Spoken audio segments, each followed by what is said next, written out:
Bonjour à toutes et à tous et bienvenue sur Evolution Talk, le podcast pour évoluer ensemble en tant qu'êtres humains et humanité. Je suis Benjamin Lotin et j'ai la grande joie d'être aujourd'hui en la compagnie de Caroline Favre, ostéopathe, kinésithérapeute et coach. Bonjour Caroline, Bonjour. merci d'être présente aujourd'hui. Merci de m'autoriser à participer à ton podcast.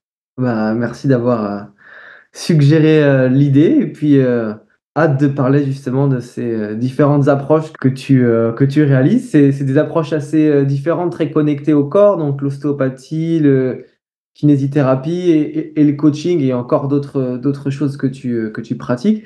Comment est-ce que tu en es venu tu pratiques aussi à Berlin. Comment Ouais. est-ce que tu en es venu à pratiquer tout ça et quel a été ton chemin justement pour réaliser ces différentes activités?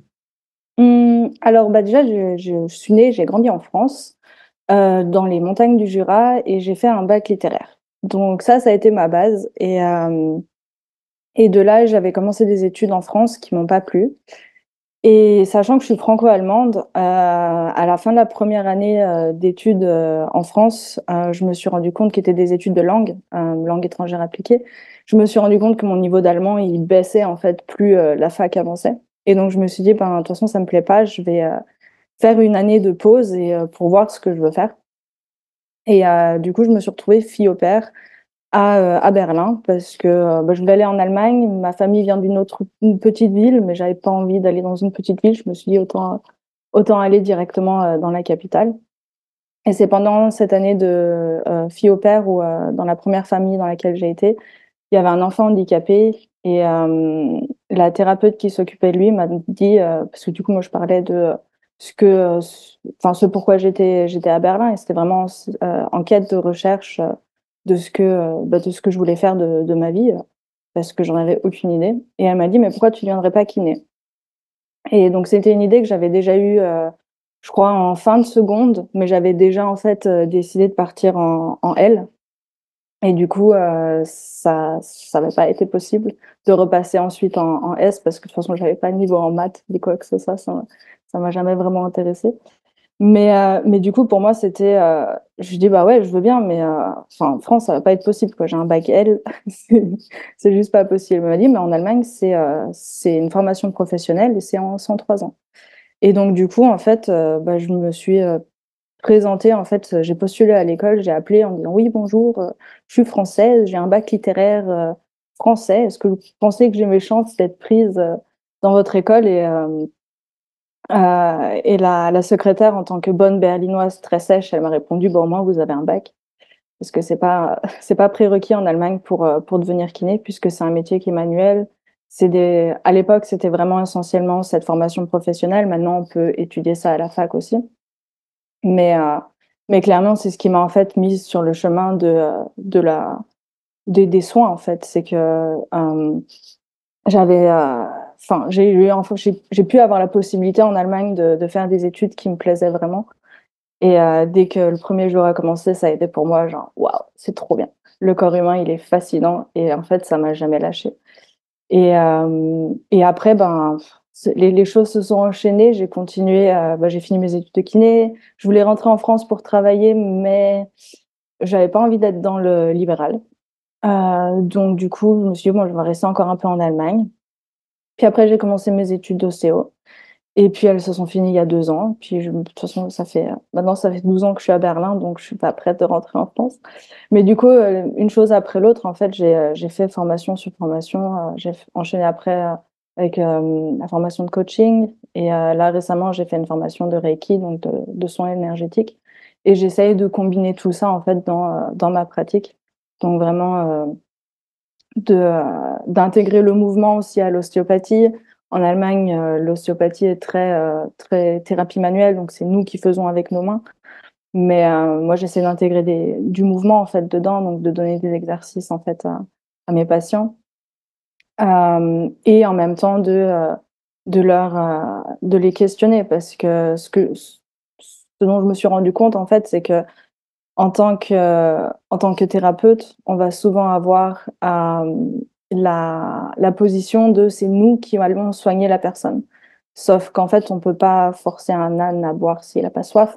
Et du coup, moi, j'aime beaucoup remettre en question un peu les modes de vie de mes patients, gentiment, hein, mais vraiment leur poser des questions de si c'est vraiment bien de faire ça, s'ils n'ont pas des idées, de comment ils pourraient améliorer leur mode de vie, leur routine sportive, ajouter du mouvement à leur vie, sans leur imposer des exercices, par exemple, ou leur dire bah, va dormir plus, fais ça comme exercice, mais vraiment plus leur poser des questions.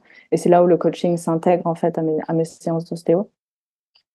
Et parallèlement, le Reiki que je fais séparément, parce que pour moi, je pense que c'est une chose qui est un peu plus, comment dire, je peux pas proposer ça à tous mes patients et du coup, c'est quelque chose que je propose à part, comme le coaching, je le propose à part aussi, mais c'est vraiment quelque chose qui a vraiment pris une place dans mes séances, en fait. Mmh. Et puis justement par rapport au corps et cette synergie entre la kinésithérapie et l'ostéopathie, est-ce que tu pourrais revenir justement c'est la différence entre les 2. Et toi, pourquoi est-ce que tu t'es tourné après la kinésithérapie vers l'ostéopathie pour aller plus loin? Mmh. La kiné je pense qu'il y a des différences aussi entre l'Allemagne et la France parce que les études de kiné en France, déjà, elles sont plus longues. Faut faire la première année de médecine. Maintenant, il y a d'autres chemins aussi. On peut faire des DUT ou je sais pas, ça fait 10 ans, 12 ans que je me suis pas informée là-dessus. Mais, euh, mais il y a vraiment des différences aussi dans la formation. Donc, je pense que les kinés en Allemagne, ils sont vraiment, on est formé à soigner la partie qui va avoir un problème. C'est-à-dire, je me blesse à l'épaule, on va venir détendre les muscles qui sont tendus, on va donner des exercices de renforcement, des étirements, etc. Et on va pas regarder un peu autour, ou très rarement, ou en tout cas pas quand on sort d'études de kiné. Ça vient avec les formations qu'on peut faire après, etc. Mais en fait, moi, directement après mes études de kiné, quand je me suis lancée dans le monde du travail, je me suis rendu compte que ben, il y avait beaucoup de patients que je pouvais aider, mais il y en avait plein d'autres en fait que je pouvais pas aider. Et ce qu'il faut savoir, c'est que environ 6 semaines après que j'ai commencé à bosser en tant que kiné, moi, je me suis flingué l'épaule parce que personne nous avait prévenu que le métier était manuellement aussi difficile, en fait. Là encore, je pense qu'il y a des différences entre la France et l'Allemagne, où en France, de ce que moi j'ai vécu quand j'étais enfant, de ce que j'entends de ma famille, le kiné, il peut facilement mettre des électrodes et aller voir un autre patient. Ça, en Allemagne, par exemple, c'est interdit. On n'a pas le droit de prendre 2 patients ou 3 patients en même temps. C'est vraiment, on a un certain temps, entre 20 minutes et 1 heure, à la disposition d'un patient. Et c'est vraiment un métier qui est manuel. C'est-à-dire, on va vraiment toucher bah, l'épaule, voir les muscles, les tester, etc. Les électrodes, on en fait très, très peu. Euh, et du coup, voilà. Donc moi, 6 semaines dans le boulot, je me flingue l'épaule et les seules personnes qui pouvaient m'aider à ce moment-là, après avoir vu vraiment, je sais pas moi, 5 ou 6 kinés différents, c'est les ostéopathes qui m'ont aidé. Et c'est là où moi, je me suis rendu compte que mes problèmes d'épaule, ils venaient pas de mon épaule, mais ils venaient de toute ma cage thoracique qui était bloquée, le stress de commencer un nouveau boulot, le diaphragme bloqué, etc. Et en fait, c'est ça qui m'a montré que dans le corps, tout était lié, en fait, et qu'on pouvait développer des douleurs, euh, enfin, où la cause n'est pas forcément là où il y a les douleurs. Et c'est ce qui m'a amené en fait du coup à l'ostéopathie. Et donc, quand j'ai commencé mes études enfin, c'est ça qui m'a poussée aussi à faire mes études d'ostéopathie.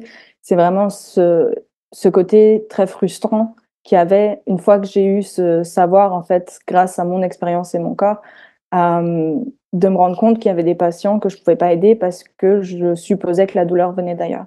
Sauf que j'avais pas encore les compétences ni le temps, en fait, de chercher d'autres causes. Et surtout, en Allemagne, les patients, quand ils viennent te voir pour de la kiné, ils veulent que tu t'occupes de leurs problèmes et pas que tu ailles travailler ailleurs.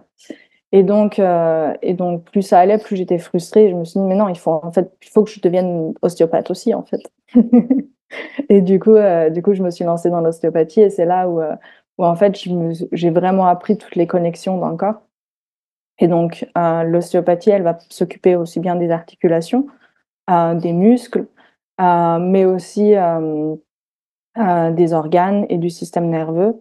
Et il y a aussi une grande partie qui va s'occuper des fascias. Donc c'est cette peau sous la peau qui maintient un peu tout le corps ensemble, qui a des capacités de contraction, qui réagit au stress, par exemple. Et en fait, ça te permet de d'avoir une approche vachement plus globale d'une personne parce que on peut traiter en fait presque tous les systèmes du corps humain. Et donc une séance d'ostéopathie, typiquement, la personne elle vient pour des problèmes d'épaule, mais il se peut que je veux travailler sur son bassin, sur ses pieds, sur son système nerveux, donc sur le crâne. Enfin, ça peut être très très varié en fait. Ça dépend de la personne et c'est là où en fait ça devient vraiment fun, c'est que nous on devient en fait un détective. On prend en compte les problèmes de la personne, on la questionne, on lui demande plein de choses. En fait, moi, les patients, quand ils viennent me voir, je les interroge en fait pendant 20 minutes, ce qui est pas typique en fait en Allemagne. Mais moi, j'adore demander tout ce qui se passe dans leur vie, dans leur corps, dans leur santé. Et ensuite, vraiment passer à l'inspection pour essayer de trouver, OK, de tout ce qu'elle m'a dit, qu'est-ce que moi je ressens, qu'est-ce qui pourrait passer, qu'est-ce qui pourrait provoquer les douleurs. Et c'est là où en fait le métier d'ostéopathie, il est vraiment fascinant. C'est que c'est un travail de détective et tu recherches d'où ça pourrait venir et c'est global et des fois ça peut être très surprenant d'où ça vient. Des fois c'est émotionnel et donc c'est vraiment ça qui est fascinant dans le métier d'ostéo. Mmh. Et justement par rapport à ce côté émotionnel et les fascias, le corps, comment est-ce que ça répond tout ça? Parce qu'on sait que le stress va avoir une influence directe sur nos corps, nos tensions, nos tissus et nos organes du coup. Comment est-ce que tu vois ça toi, ce lien justement entre le corps, les émotions, le mouvement, dans ta pratique? Bah, je pense qu'il y a différentes manières d'aborder, la ou de répondre à la question. Je pense que la première, c'est vraiment anatomiquement parlant, en fait.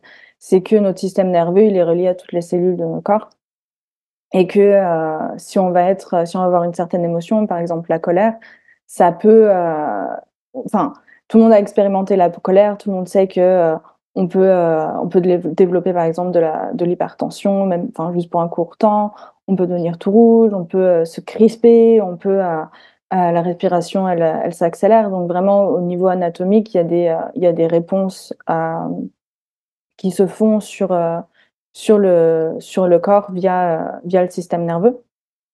Et ensuite, moi, je pense que, si une émotion, par exemple, elle n'est pas vécue, directement, le corps, il va juste prendre ces informations-là via le système nerveux et les loger dans le corps quelque part. Donc, ça peut être la tension au niveau des épaules, des trapèzes, par exemple, ce stress, peu importe, la mâchoire, c'est aussi très typique pour ça, pour la colère. Le fait de pas s'exprimer, par exemple. Et ça peut, je pense vraiment, enfin, c'est le principe de la psychosomatique, c'est vraiment que, des émotions non vécues vont aller se loger dans le corps. Et donc il y a d'un côté vraiment le côté, anatomique où chaque émotion vont avoir des effets sur le corps et il y a aussi l'effet plus mental, en fait, émotionnel qui fait que si on n'est pas capable de vivre, une émotion, quand, quand ça se passe, hem, ça le corps, il a besoin que enfin, il va toujours faire en sorte que nous, on va pouvoir fonctionner.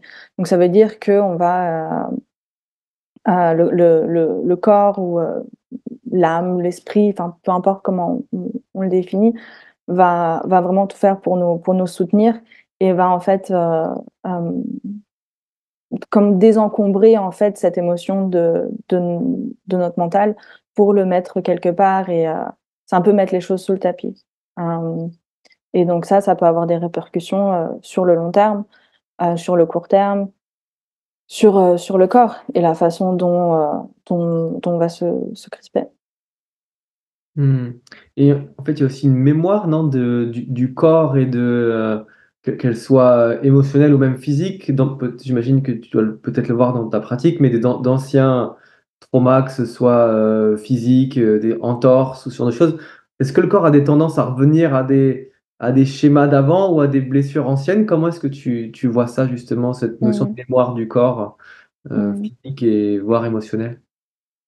Moi, j'ai pas trop observé que quand le corps, par exemple, a subi une entorse, qu'il va automatiquement aller dans cette position-là, d'entorse, en fait. Mais par contre, ce que j'ai observé, c'est que, j'ai un exemple qui me vient là, c'est une fille qui avait eu une grosse entorse à une époque où, il se passait plein de choses dans sa vie.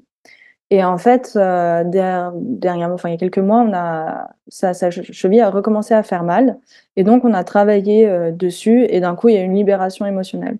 Donc moi, ce que je vois des fois, c'est plus que, hem, les endroits qui vont être douloureux après des traumas, ça va plus être en fait une sorte de, je dirais pas boule d'énergie parce que ça fait un peu, spooky, sorcière et compagnie, mais c'est un peu ça, en fait. Il y a un très grand ostéopathe, américain qui parle justement de ces nœuds énergétiques, après les traumas et c'est vraiment, c'est comment dire? C'est une crispation locale, de toutes les structures qui peuvent y avoir, donc les fascias, les muscles, les tendons, les ligaments, hem, même des fois des vaisseaux sanguins et ça peut, comment dire? Ça fait que l'articulation, par exemple, donc là on parlait de l'entorse, que le niveau de la cheville, elle va pas bouger normalement. C'est-à-dire on va pas marcher normalement et cetera. Donc moi je les vois comme ça, ces répercussions, plus que, on a eu un trauma et on reste bloqué dans une position. Ça va être une zone de tension, une zone où il y a énormément de blocage, hem et heu et ouais, où ça peut vraiment, amener, une personne à développer des douleurs assez intenses, hem, qui peuvent se propager après autour ou dans d'autres zones, du corps. Mmh. Et justement, ces blocages, donc qu'ils soient physiques, émotionnels, on peut aussi, tu penses, travailler dessus par le côté, accompagnement plus, global dans l'idée où tu parlais aussi des coachings que tu pratiques et des accompagnements. Comment est-ce que toi tu vois ces blocages-là chez la plupart des gens? Et d'ailleurs, est-ce qu'il y a des blocages qui sont, assez récurrents que tu observes ou pour chacun c'est très différent? Bah, pour chacun, c'est très différent, mais après, il y a quand même certaines choses, on est tous humains, donc on a tous quelque part, le même cerveau, le même fonctionnement, les émotions qu'on aime bien, les émotions qu'on n'aime pas. Hem, mais après, ça va être vraiment propre à l'histoire de chacun, donc par exemple, au niveau de la mâchoire, c'est souvent lié aussi à un conflit hem, entre par exemple, la mâchoire du haut qui va être le symbole de, la famille, la tradition, ce que les autres attendent de toi et la mâchoire du bas, qui va être plus toi, ce que tu veux pour toi et ta vie et donc ça, c'est un conflit qui est très, très présent chez énormément de femmes. Cette difficulté à s'exprimer, à porter sa voix et à trouver sa voix. Hem et donc ça, c'est vraiment quelque chose qui est très récurrent et c'est là-dessus où moi j'accompagne les femmes aussi. C'est vraiment à débloquer au-delà des problèmes de mâchoire, des tensions, des douleurs que ça peut provoquer. Vraiment, de de les questionner sur, ce qu'elles aimeraient vraiment faire, ce qu'elles veulent vraiment, en fait et s'il y a des choses qu'elles aimeraient dire et ensuite en coaching vraiment, travailler dessus avec, des exercices, vraiment plus mental, en fait. Le coaching, c'est très, ça peut aller beaucoup dans l'émotionnel aussi, mais c'est aussi une technique de base qui est assez pratico-pratique, je trouve, où on pose des questions, on donne des exercices à faire et ça peut aussi amener les gens à avoir des prises de conscience sur, les choses qu'elles voulaient faire, les choses qu'elles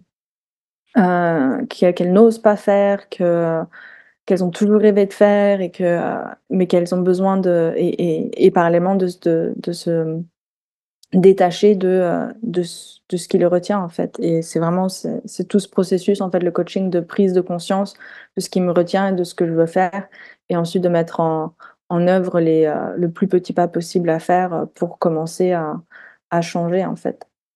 Et alors, justement, comment est-ce que tu fais toi avec, justement toute cette palette, disons d'activités, et d'outils lorsqu'une personne vient et qu'elle a une problématique? Sur quoi tu te bases et sur quoi tu te fies? Tu restes à l'écoute de ce que tu ressens sur l'instant? Parce que j'imagine que tu peux travailler à la fois uniquement sur le côté physique, le côté plus émotionnel, plus mental et exercice. À quoi ça ressemblent tes séances et comment est-ce que, tu fais pour pratiquer?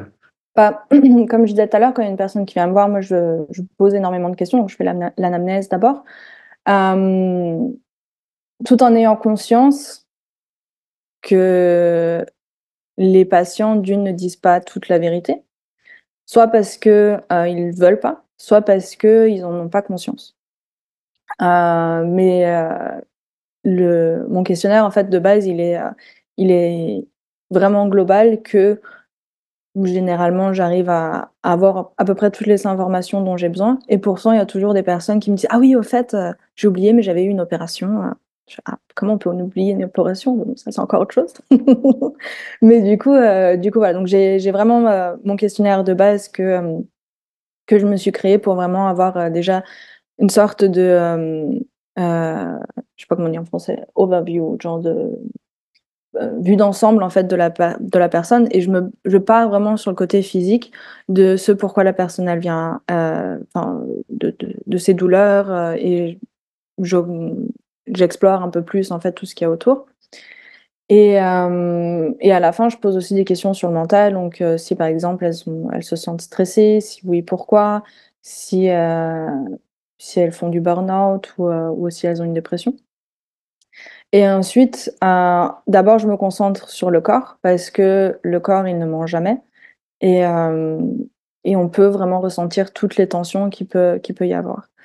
Et ça va beaucoup dépendre de la personne que j'ai en face de moi parce qu'il y a des personnes qui, hem, dans la façon dont elles parlent, dans la façon dont elles bougent, tu remarques enfin, en tout cas, moi, je remarque que des fois, je suis pas la c'est pas la peine que je commence à parler d'émotionnel ou quelque chose comme ça. Donc le 1er step, en fait, après l'anamnèse, c'est vraiment gagner la confiance du patient en vraiment en inspectant son corps et moi, j'explique beaucoup pendant mes séances, donc vraiment je lui explique: «Ah voilà, là tu as mal ici, moi j'ai trouvé ça et ça et ça pourrait faire sens vu que tu as eu cette opération ou cette chute» et cetera.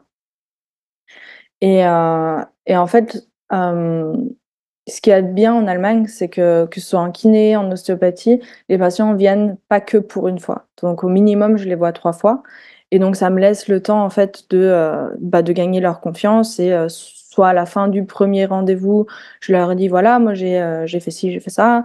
Hem et je leur explique ce sur quoi j'aimerais bien travailler, en fait, par la suite et j'aborde déjà, selon la personne, le côté, éventuellement émotionnel, c'est vraiment selon ce que la personne amène, hein. Des fois, il y a des personnes qui, effectivement, se sont juste tordues la cheville, qui vont bien, tu vois? Donc c'est pas faut pas chercher la petite bête chez tout le monde non plus, je trouve.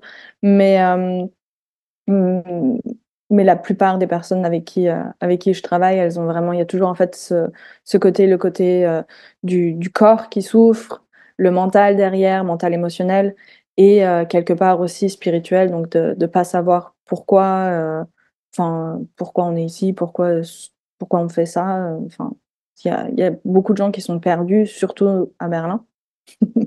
Mais mais ouais, donc c'est plus ou moins ça ma méthodologie. D'abord, je pose des questions, je me concentre sur le corps et ensuite, selon la personne, j'aborde, certains sujets et et des fois, je peux poser la question, par exemple, je leur demande: «Est-ce que ça t'intéresserait si je te donne mon avis, au niveau psychosomatique sur tes douleurs?»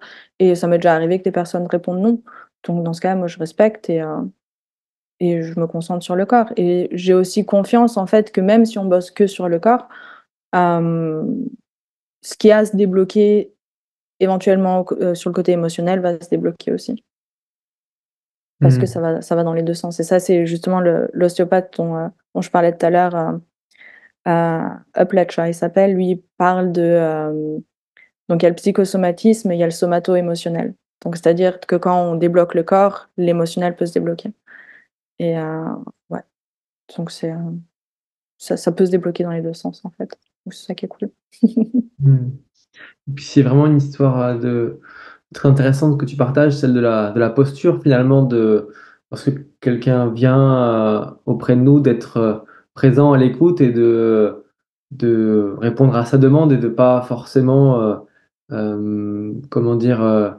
L'envahir de tout ce qui nous vient et de respecter justement son libre arbitre et sa volonté ou non d'avancer. Je trouve ça super intéressant et super important de justement de respecter cet aspect-là en fonction de la demande parce que peut-être que dans certains cas, c'est peut-être trop à gérer pour certaines personnes et que c'est bien qu'elles, disons tempèrent les informations qui leur viennent dans certains cas.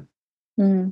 Surtout quand une personne a des douleurs, je pense qu'elles sont déjà je pense qu'il y a une grande part aussi hem, quelque part, là, je veux plus penser, par exemple, à mes patients, éventuellement masculins, qui vont avoir plus une sorte, d'humiliation d'avoir des douleurs, de pas avoir réussi à maintenir leur corps, de quand ils avaient 20 ans, par exemple, ou même des jeunes, hein, qui viennent et qui se sont flingués les épaules, parce qu'ils ont trop fait de sport, des trucs comme ça. Il y a vraiment ce côté très humiliant, en fait. Donc je veux dire, de par, mon mon protocole de questionnement au début et cetera, les patients, ils se mettent beaucoup à «nu» entre guillemets, c'est-à-dire ils me livrent aussi tout ce qui va pas. Et donc c'est déjà je comment dire? Je pense que c'est quelque part très ça peut être très humiliant, ou alors ça me enfin il y a un côté vraiment très vulnérable, en fait. Et je pense que c'est déjà suffisant pour les personnes de se mettre à nu comme ça, en fait, de leur raconter ce qui va pas à une personne. Hem et en plus, comme je disais tout à l'heure, moi j'explique beaucoup parce que moi ce que je veux, c'est que les personnes, elles comprennent de pourquoi leur corps il réagit comme ça.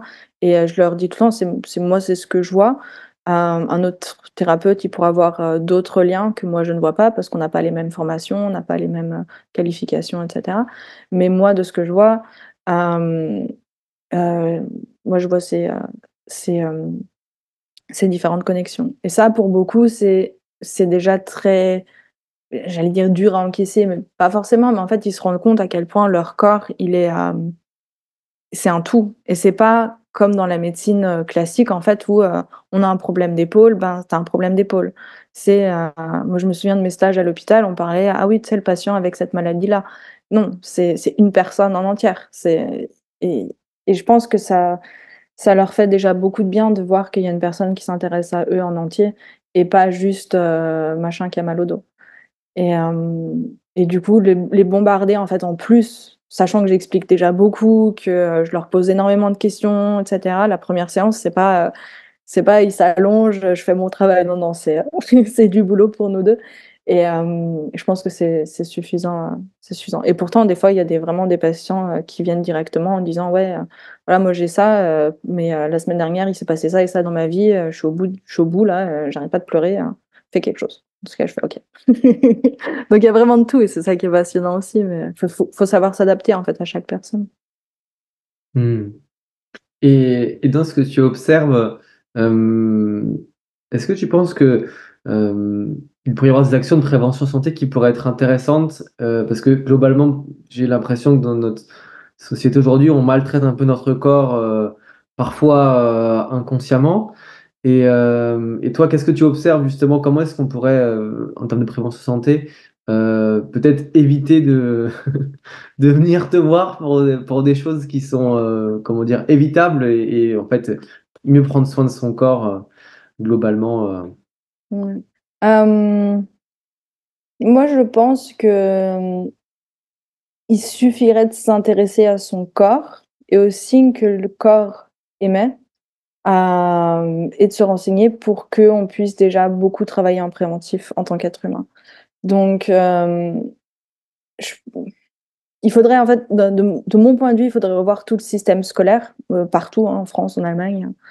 où on apprend en fait aux enfants déjà les bases de l'anatomie, parce que c'est pas rare que des patients me disent ah ben j'ai mal au foie et puis qu'ils me montrent le bas ventre, mais je dis non, le foie il est pas là. Donc ce genre de choses, et ça moi je trouve ça grave, parce que je pense que la première chose à faire, c'est vraiment avoir suffisamment de connaissances sur son corps, que ce soit au niveau anatomique. Pas besoin d'avoir les connaissances approfondies en anatomie, connaître tous les muscles comme les kinés, tous les organes, etc. Ça c'est pas, non, mais au moins savoir leur localisation, euh, pour pouvoir ensuite bien discuter avec le kiné, l'ostéo, le médecin. Euh, et ça, je pense que c'est vraiment la connaissance, c'est la base de la prévention. Donc, il faut avoir des connaissances, à mon avis, sur l'anatomie. Et ensuite, avoir en fait des connaissances sur qu'est-ce que je peux faire si. Donc, ça veut dire que si, je sais pas moi, si j'ai un rhume, qu'est-ce que je peux faire? Est-ce que je suis obligée d'aller à la pharmacie ou d'aller chez le médecin demander des médicaments qui peuvent avoir des effets secondaires, ou est-ce que je peux faire des choses à la maison? Faire des inhalations, par exemple, des choses comme ça. Et donc vraiment, c'est vraiment euh, se construire une sorte de database de choses qu'on peut faire, qu'on peut mettre en place.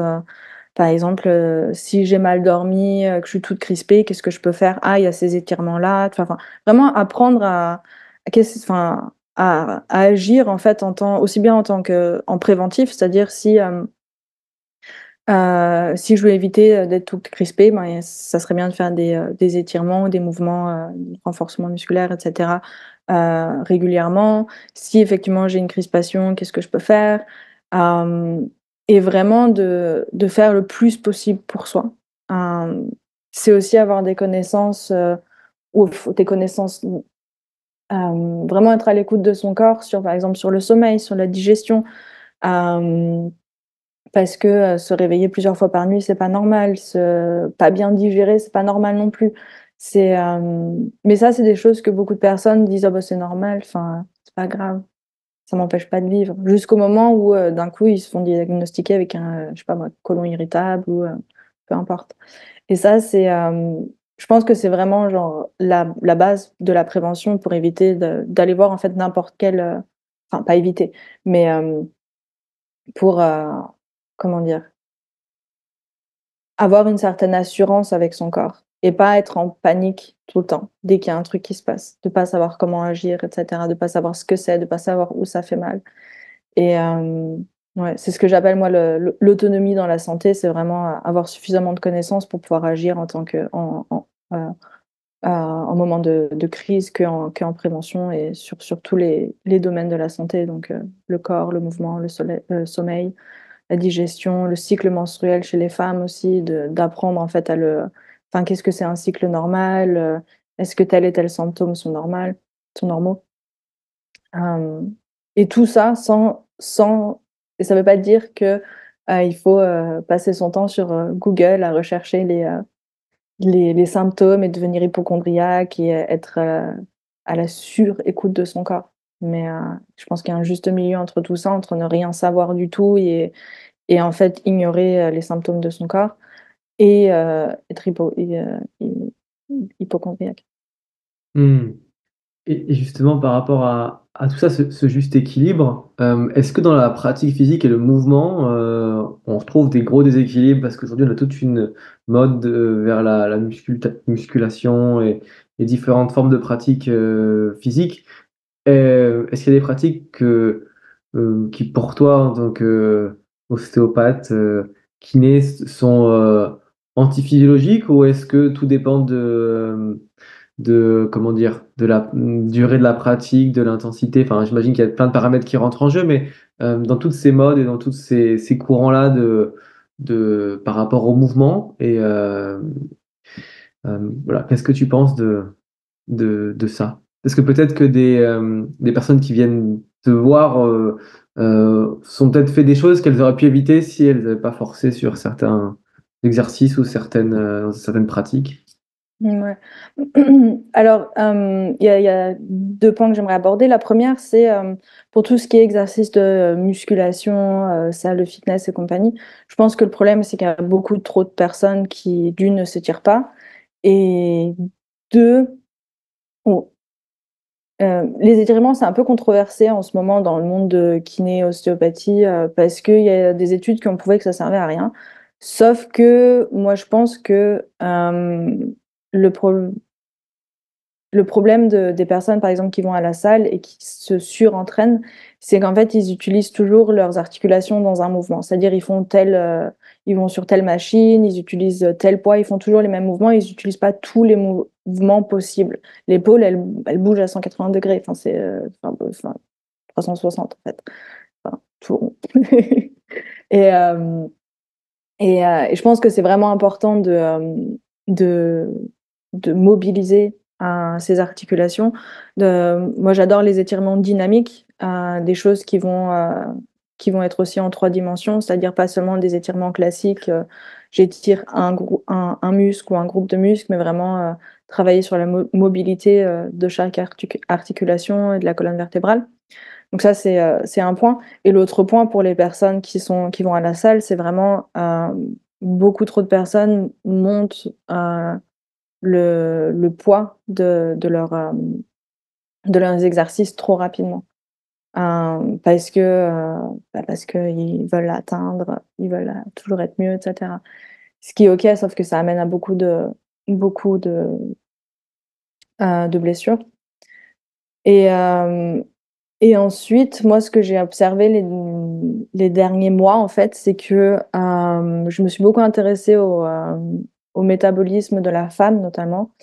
Et je suis pas sûre que je n'ai pas encore mon avis définitif là-dessus, mais en ce moment, je suis pas sûre que pour les femmes, ça soit très bénéfique sur le long terme. Donc, je parle pas sur le court terme, mais vraiment sur le long terme, de passer son temps en fait à faire trop de cardio, à faire trop d'exercices avec haute intensité. Donc, on parle des entraînements HIIT, on parle de typiquement tout ce qui est arts martiaux. Donc moi, c'est ce que je faisais et je me suis rendu compte en fait que pour mon corps, c'était pas top. Donc là, je suis en train de switcher justement à faire moins de cardio et plus d'entraînement physique, enfin d'entraînement physique, d'entraînement musculaire à la salle, etc., pour voir mon impact sur mon sommeil, sur mon taux d'énergie, etc. Donc ça, c'est un peu une expérimentation que je suis en train de faire en ce moment. Mais j'ai lu énormément d'articles là-dessus, comme quoi le cardio à haute intensité sur le long terme pour les femmes, ça amènerait à une plus haute production de cortisol et donc à avoir plus de stress dans le corps. Et en même temps, c'est un peu ce que moi j'ai observé avec beaucoup de femmes de mon entourage, que ce soit privé ou professionnel, c'est que beaucoup s'épuisent au sport. Alors ça peut être un peu contradictoire étant donné qu'on est dans une société où effectivement il y a du surpoids, effectivement il y a de la malbouffe, effectivement beaucoup de personnes essaient de compenser ça avec le sport, ce qui est totalement OK. Mais je pense qu'il y a certaines limites à respecter aussi et aller 5 à 7 fois par semaine faire des entraînements de HIIT, c'est pour une femme, je pense, pas forcément bénéfique sur le long terme. Je pense que pour les hommes, c'est différent parce que le système nerveux d'un homme est vachement plus résistant au stress. Et quand je parle système nerveux, c'est pas juste anatomique, c'est vraiment la capacité physiologique d'un homme à supporter une plus haute concentration de cortisol. C'est ouais. Donc, j'ai pas encore mon avis définitif là-dessus. C'est mes observations des derniers mois. Mais ouais, je pense qu'il y a vraiment des différences aussi entre les hommes et les femmes. Il y a des différences, je pense qu'il y a beaucoup trop de personnes qui font trop parce qu'elles essaient de surcompenser leur manque de mouvement au quotidien parce qu'elles sont assises 8 heures, assis ou assises 8 heures par jour devant un bureau, voire plus. Et ouais. Mmh. C'est vrai qu'il y a ces transitions en douceur qui sont importantes. Moi, dans ma formation en activité physique adaptée à la base, on voyait justement ce risque pour les personnes sédentaires totales et non pratiquant d'activité physique, le risque de se mettre trop rapidement à une activité physique très régulière et intense. En fait, le risque de surentraînement pour la plupart des personnes, il est là en fait, ce décalage entre le rien du tout et vrai entraînement cadré sur la longue durée. Et parfois, c'est plus rare chez les sportifs même qui sont, parce que même si ça existe aussi bien sûr, mais voilà, il y a un risque en fait, comme tu le disais, d'aller trop vite et du coup de se brûler un peu les ailes alors que le corps a besoin d'adaptation et Mmh. c'est vrai que dans ce que tu partages, ça fait sens, tu vois, par rapport à tout ce que j'ai pu voir et expérimenter en nutrition autour de moi. C'est vrai que l'activité physique, c'est super intéressant, mais tout dépend comment on alimente ce corps aussi qui bouge. Donc, lorsqu'on se déplace, on brûle des nutriments, on brûle des choses. Et donc, c'est vrai que si en plus on n'apporte pas forcément et qu'on apporte d'autres éléments qui vont peut-être être contre-productifs, parce que c'est Mmh. la norme un peu de se blinder en protéines. Bref, donc il y a plein de choses. Ouais, C'est intéressant. ouais.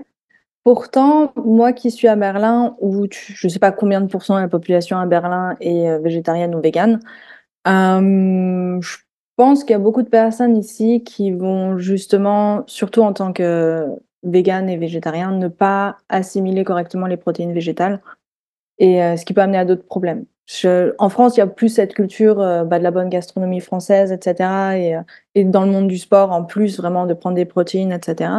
Mais ici, j'ai l'impression que c'est un peu différent. On n'a pas la même gastronomie, on n'a pas la même culture et Berlin surtout, enfin, c'est la capitale mondiale du véganisme. Et ouais, j'ai vu d'autres choses, on va dire. Mais Ouais, moi, je parle plutôt de la supplémentation de beaucoup d'athlètes ou de personnes qui se mettent simplement à la musculation oui. en whey, en créatine et en plein de choses sans trop réfléchir, alors que ça peut avoir des conséquences sur le long terme. Mmh, bien sûr. C'est super intéressant ce que tu partages. Et justement, dans ces liens avec toi qui as pu voir la France, l'Allemagne et que tu y vis depuis longtemps, comment est-ce que tu vois la différence justement de mode de vie, on va dire, de mode et le fonctionnement aussi des institutions de santé globalement? J'imagine qu'à une frontière, des fois, on a deux mondes assez différents. Est-ce que tu peux nous en parler? Mmh mh. Je sais pas par où commencer. On va commencer par la différence dans les institutions, au niveau médical. Je pense que c'est, le plus simple pour moi, de commencer par ça. Et je pense qu'une des différences entre la France et l'Allemagne au niveau du monde de la santé, c'est que les formations, je pense que dans le fond, elles sont les mêmes, mais nos attentes, elles sont différentes en tant que patient. En France, on va avoir vraiment la sécurité sociale qui paye tout, qui prend beaucoup en charge. Et moi, je vois beaucoup de mes patients francophones, en fait, qui se plaignent de, de devoir avoir des co-paiements. Par exemple, quand ils viennent en kiné, c'est remboursé à 90% par la sécu. Hem et il leur reste 10% à payer de leur poche et pour l'ostéopathie, c'est remboursé à, 40-50%, jusqu'à 3 séances, des fois 6 séances, ça dépend des sécus. Et donc en fait, en Allemagne, on a plusieurs sécus différentes et il faut, je pense, vraiment choisir celle, qui est la plus avantageuse pour nous. Moi, je suis dans une sécu, qui va beaucoup rembourser tout ce qui est, médecine naturelle, médecine alternative. J'ai le droit de l'acupuncture, à de la chiropractie, de l'ostéopathie, tout ce qui est alternatif, en fait, j'y ai droit. Et alors que d'autres non. Et donc, en Allemagne, il y a beaucoup de Français qui viennent et qui, s'attendent justement à avoir, ils prennent la première sécu qui arrive et ils vont, être étonnés qu'ils doivent, payer certains trucs en plus. Et en même temps, j'observe aussi beaucoup de Français, qui sont outrés de la façon dont les, médecins ici, peuvent les traiter. Donc, dans la mesure où même si la médecine alternative en Allemagne, elle est un peu comme partout, pas forcément super bien acceptée. Un médecin, par exemple, tu as la gastro, il va pas te donner, des médicaments super violents ou des trucs comme ça. Il va dire: «Bah, écoute, reste chez toi, bois du thé et attends que ça passe, hein». Et moi, je trouve pas ça mal. Sauf qu'il y a beaucoup de Français qui sont là: «Ouais, il m'a même pas prescrit quoi que ce soit et cetera. Ils nous embêtent avec leur thé là». Sauf qu'effectivement, les tisanes, ça a énormément de bienfaits. Et donc tu vois, enfin, je sais pas trop comment, parler des différences sans parler des exemples en fait que moi j'ai vus via mes patients. Mais globalement, par exemple, moi j'ai une généraliste et elle est en même temps, entre guillemets «l'équivalent», allemand d'une naturopathe. Et elle est homéopathe aussi, donc tu vois? Enfin, et ça, c'est quelque chose qui va être très courant et en même temps, tu as exactement la même chose de partout, c'est que tu vas avoir des médecins qui vont directement te prescrire des antibiotiques et cetera. Ça dépend en fait de tout, mais les médecins allemands vont être quand même, tendanciellement parlant, plus ouverts à la médecine alternative ou en tout cas à pas prescrire tout de suite des médicaments. Heu, En même temps, il faut avouer qu'en Allemagne, si tu as besoin d'une IRM, si tu as besoin d'une radio, parce que justement tu t'es fait une entorse ou quoi que ce soit, ça peut prendre des semaines et des semaines et des semaines, parce que les médecins sont là: «Mais non, attends que ça passe» et donc ça, c'est un peu chiant. Alors qu'en France, moi je me souviens, je crois que c'était la première année où j'étais en Allemagne, où j'étais encore assurée en France. À J'avais commencé à faire du vélo parce qu'ici c'est tout plat et que moi dans mes montagnes je faisais presque jamais de vélo et j'ai eu mal au genou et du coup, je suis allée voir ma médecin en France et le centre d'imagerie, il était juste à côté. Elle m'a dit: «Ah bah, tu sors, tu vas faire une radio, tu reviens me voir» et voilà. Bon après c'est je pense que ça dépend de plein de choses, hein, et je pense qu'il y a de tout de partout, mais globalement ça c'est ce que j'ai observé en tout cas au niveau, corporel et cetera. Après, sur plein de points, je pense que comme partout, les médecins sont, à la ramasse sur plein de sujets. Sur plein de maladies, ils ont aucune compréhension. Ils ont peu de compréhension pour la maladie en soi et ils ont surtout pas de enfin, ils ont pas de solution, en fait.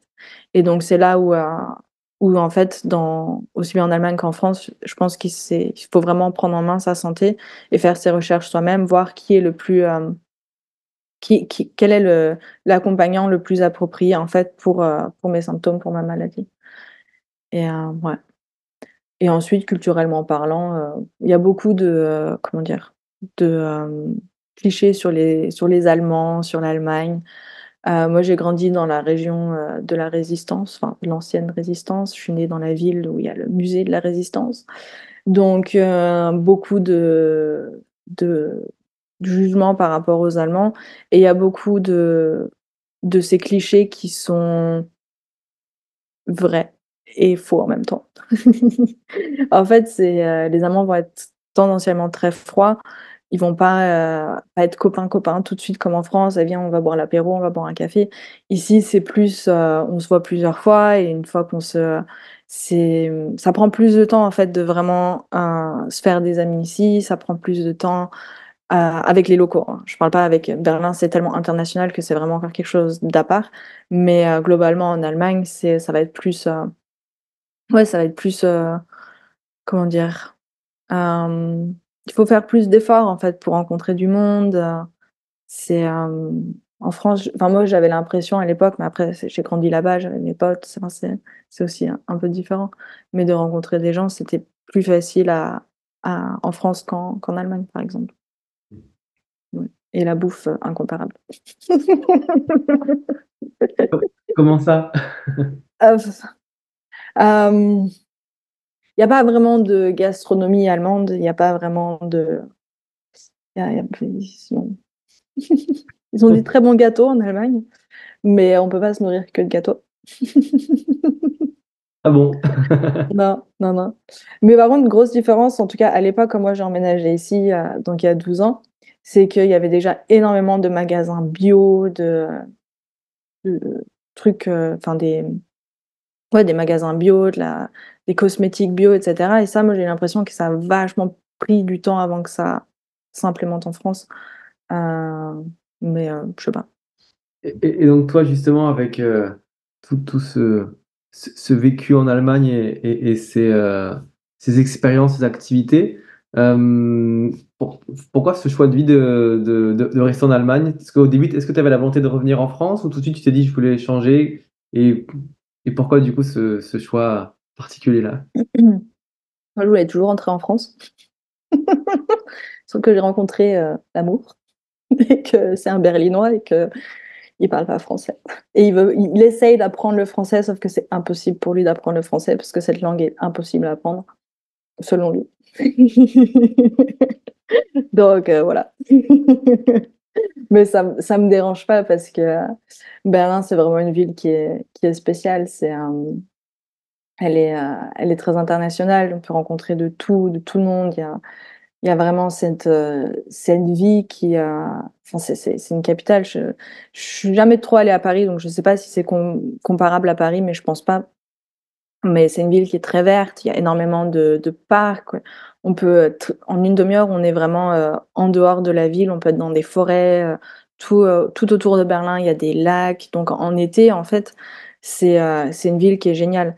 Après l'hiver à Berlin est horrible. Il y a pas de soleil, il fait nuit à 4 heures et le soleil se lève théoriquement à 8 heures, sauf qu'en fait, il y a pas de soleil parce qu'il y a toujours des nuages et soit il pleut et des fois on a de la chance et il neige. Mmh. Donc mais globalement, Berlin, c'est une ville qui est géniale et moi j'adore moi je pratique en 3 langues, donc j'ai aussi bien des patients, qui vont être, allemands, français, mais aussi, de partout dans le monde et du coup les séances se passent en anglais et ça, je trouve ça trop cool et je trouve que c'est assez rigolo, sachant que j'avais arrêté mes études de LE1 où c'était allemand-anglais, que je me retrouve en fait à pratiquer les 3 langues ici, et heu et c'est fun en fait de rencontrer, tous ces gens de partout, ouais.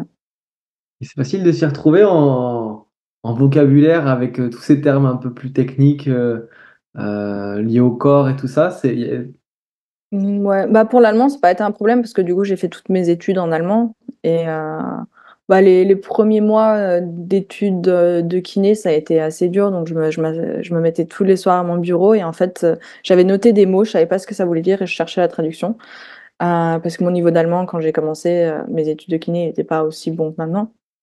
Mais j'ai eu l'avantage d'être franco-allemande, du coup, j'avais une énorme compréhension, orale, donc c'était vraiment, vraiment cool et ensuite pour l'anglais, bah, ça s'est fait avec le temps, hein. Généralement, c'est, les patients qui me parlaient de trucs et je leur disais: «Ah mais tu veux dire quoi avec ça?» Elle fait: «Ah OK, c'est ce mot-là». Puis après, avec le temps, ça vient en fait. Il y a enfin dans le monde le vocabulaire médical, mmh c'est globalement un peu toujours la même chose dans presque toutes les langues. mmh. Puis là, j'imagine qu'avec la passion, on apprend plus vite. C'est ce que tu parlais au départ avec dans ton parcours finalement, il y avait des portes qui étaient fermées pour toi en France parce qu'il y avait certaines matières dans lesquelles tu étais pas à l'aise et qui sont pas forcément nécessaires pour la suite de tes activités et en fait, ben, est-ce que cette passion-là, c'est parce que souvent dans ces activités-là, c'est une forme de passion qui s'arrête jamais, d'apprentissage sur le corps et de ces infinies, possibilités, découvertes. Est-ce que toi, justement, tu es en formation ou est-ce que tu as des, sujets sur lesquels tu as envie de continuer d'explorer? C'est quoi tes projets pour la suite avec tout ce panel d'activités que tu as déjà? Alors pour la première fois depuis des années, je n'apprends rien, je ne suis impliquée dans aucune formation et je kiffe juste. Par contre, il y a plein de trucs qui m'intéressent et une des raisons pour laquelle, je fais rien en ce moment, c'est que je sais pas par où commencer pour la suite. Mmh. Donc, il y a plusieurs choses qui m'intéressent et il y a les choses pratiques. Donc, en fait, en Allemagne, il faudrait que je passe, un concours qui s'appelle le Heilpraktiker, qui me permettrait en fait hem, qui me permettrait énormément de liberté dans la façon dont je travaille, notamment, en bossant avec des, analyses sanguines et ça serait vraiment cool. Je pourrais prescrire certaines, herbes médicinales et cetera avec ce concours-là. Sauf que j'ai un peu de résistance par rapport à ça parce qu'en fait C'est pas un diplôme, c'est vraiment juste un concours qui passe pour prouver qu'on n'est pas un danger pour la population. Ce qui m'énerve un peu, sachant que j'ai fait 7 ans d'études, ça fait 7 ans que je bosse. C'est, ouais, bref. Mais en même temps, enfin, du côté vraiment pratique, ça serait, je pense, la meilleure chose à faire dans un premier temps. Parce qu'ensuite, je sais pas encore ce que j'aimerais faire par la suite, mais il y a les études, françaises de naturo qui m'intéressent énormément. Hem, Sachant que le métier de naturopathe, comme il existe et exercé en France, n'existe pas en Allemagne. C'est vraiment un truc que j'aimerais apporter ici en Allemagne. Mais bon, c'est encore 2 ans, 3 ans, je sais pas, c'est beaucoup. Il y a ça et ensuite il y a vraiment tout le côté, psychologique, et en direction des traumas qui m'intéresse et notamment il y a des formations proposées par Gabor Maté. Je sais pas si tu connais? C'est un médecin, canadien qui était généraliste une bonne partie de sa vie jusqu'à ce qu'il se rende compte qu'en fait l'importance des traumas sur la santé des gens et notamment en fait, ben, tout ce qu'un trauma peut provoquer comme maladie et je trouve ça ultra fascinant et ça j'aimerais bien faire aussi sauf que voilà, enfin c'est une question de temps, de qu'est-ce que je fais en premier. Donc ouais, enfin mais il y a énormément de trucs qui m'intéressent, ouais, mais je pense que ouais, enfin, naturo et cette formation-là de Gabor Maté, c'est vraiment des trucs qui sont sur ma liste et que je vais faire un jour, mais je sais pas encore quand. C'est cool, il te reste encore du temps et puis en fait, on n'en a pas parlé, mais il y a aussi une passion pour les plantes et les plantes médicinales. Ouais. C'est un sujet aussi que tu as beaucoup travaillé. Mmh. Ouais. J'en parle un peu moins en ce moment, enfin, j'utilisais beaucoup mon compte Instagram avant qui s'appelait aussi Ostéoplante, parce que, bah, c'était l'ostéopathie et les plantes qui me passionnaient. J'en parle un peu moins sur mon compte Insta parce que j'essaye de dédier mon compte Insta maintenant à mon activité de coach, en fait. Mais clairement, une bonne partie de ma bibliothèque, c'est des bouquins sur les herbes médicinales, sur comment les utiliser, comment faire des concoctions, enfin tout en fait les macérats huileux et cetera, c'est vraiment un truc qui me passionne.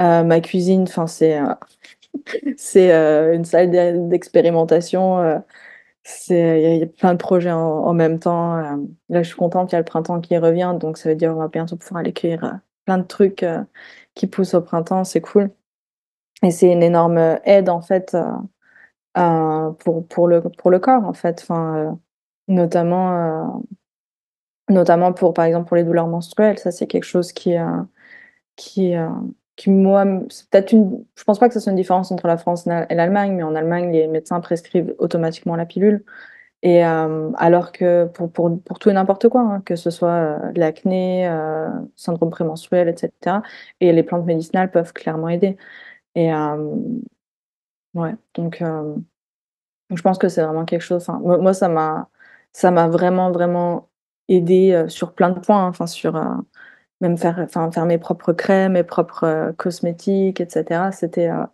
C'est c'était vraiment cool. Je continue, mais j'en parle juste un peu moins.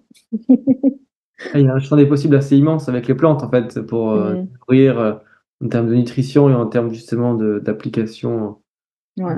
Plein de choses fascinantes, c'est vraiment Mmh. chouette.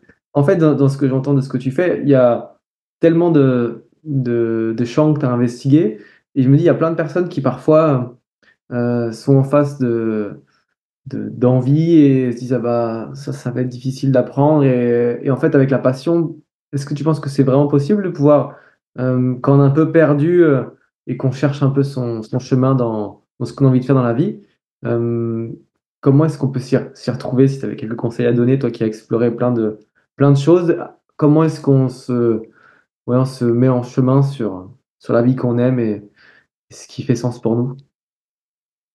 Ben, je pense qu'il faut juste se mettre en chemin. Ça peut paraître simple comme conseil, mais il y a beaucoup de personnes qui vont douter de leurs capacités, notamment quand on parle de faire des formations. J'ai l'impression qu'en France, les formations, en tout cas en ostéopathie, sont moins chères qu'en Allemagne. Mais c'est aussi une question financière, donc de s'investir dans des, heu, dans des formations, surtout si on a plein d'idées différentes et cetera. Mais je pense qu'il faut commencer quelque part et ça peut être commencer juste par faire un stage, chez, n'importe qui, parce qu'on s'intéresse au métier. Hem et c'est un c en fait, moi j'ai jamais vraiment réfléchi à: «Oh, est-ce que c'est une bonne chose?» et cetera. Quand par exemple, aussi bien dans mon école de kiné que d'ostéo, après, on me disait: «Ah ouais, moi j'ai postulé à plusieurs écoles parce que je voulais voir» et cetera. Franchement, moi, enfin, c'est, en fait, dès que j'ai eu une idée, j'étais là genre: «OK, je vais chercher sur Google qu'est-ce qu'il y a comme école» et ceux qui me paraissaient le plus sympathiques, je les ai pris. Après pour l'école d'ostéo, j'ai un peu plus fait mes recherches quand même, mais j'ai pas hésité. Enfin, il y a un moment où en fait, il faut juste se lancer en fait et pas se laisser prendre par le doute, pas se laisser prendre par: «Oh si je vais pas y arriver» et cetera. Si c'est vraiment quelque chose qui passionne, on va apprendre, super facilement et en plus de ça, enfin, même s'il s'avère comme par exemple pour moi j'aimerais bien me distancer de plus en plus de la enfin «distancer» entre guillemets, mais vraiment bosser moins en moins en tant que kiné parce que c'est trop restrictif pour moi dans dans ce que je peux faire en fait. J'aimerais de moins en moins bosser en tant que kiné, mais mais par exemple, enfin, même si on choisit de faire un métier, rien n'empêche de pouvoir ensuite, par la suite, faire d'autres formations qui vont te permettre de changer. C'est, c'est en fait, j'ai l'impression que la vie, c'est un éternel changement et on est sans arrêt passionné par d'autres choses et je pense qu'au contraire, enfin, c'est vraiment important de suivre bah, toutes nos envies, en fait. Ouais. Mais, d'arriver à terme quand même, c'est-à-dire pas commencer un truc, arrêter, reprendre un autre truc. C'est parce que ça après on a rien en poche en fait. Mais vraiment, quand on a envie de faire un truc, on le fait jusqu'à la fin et après on voit. C'est, c'est un Mmh. peu mon mode de fonctionnement, c'est je finis un truc, genre par exemple j'avais fini mes études de j'avais même pas j'étais en train de passer mes études mes examens d'ostéo quand, quand j'ai vu, la journée porte ouverte pour l'école de coaching, j'étais là genre: «Ah ouais trop cool». Et j'ai postulé, genre j'avais même pas fini mes études d'ostéo et ça a commencé 2 mois après. Enfin, mais parce que j'étais là, c'était sur mon chemin, j'étais là: «Oh trop cool, ouais on va faire ça». C'est pour ça Génial. que j'ai besoin d'une pause en ce moment là, c'est C'est ça, il faut du repos après le mouvement. ouais, ouais, ouais. Excellent. Bah, écoute, merci pour tous ces partages. Le temps défile. On arrive vers la fin du podcast. Je vais te poser la question rituelle. Si tu avais un dernier message à transmettre à l'humanité, comme une bouteille à la mer, quel serait ce message? Mmh. J'y ai pensé à cette question. Je savais qu'elle allait arriver et mais je pense que ce que j'aimerais dire, c'est vraiment, valorisez-vous. Et priorisez-vous. Donc c'est en fait ça ce que je disais avant, c'est quelque part prendre son corps au sérieux, pas ignorer les symptômes, pas ignorer, si on se sent mal, vraiment de pas ignorer ça et de faire ses propres recherches, de, chercher à se faire accompagner, hem, parce que au final, c'est trop bête en fait d'aller voir un médecin ou un accompagnateur, un thérapeute, hem, alors qu'on a déjà souffert pendant 6 mois, 1 an, 2 ans et c'est pas nécessaire en fait. Donc ouais, vraiment, prendre soin de soi et enfin, pour moi, c'est la base, c'est vraiment ce qu'il faut prioriser. Mmh. Ben, merci beaucoup pour tous ces partages. Vous trouverez en description tous les liens vers, les réseaux sociaux de Caroline et heu et son contact pour la joindre si vous souhaitez. Vous trouverez également en description les liens vers, l'association Nutritive si vous voulez soutenir la plantation, et soutenir le podcast et soutenir les plantations de forêts comestibles, partout où c'est possible. Encore un grand merci Caroline et puis, à bientôt pour un prochain podcast. Merci à toi.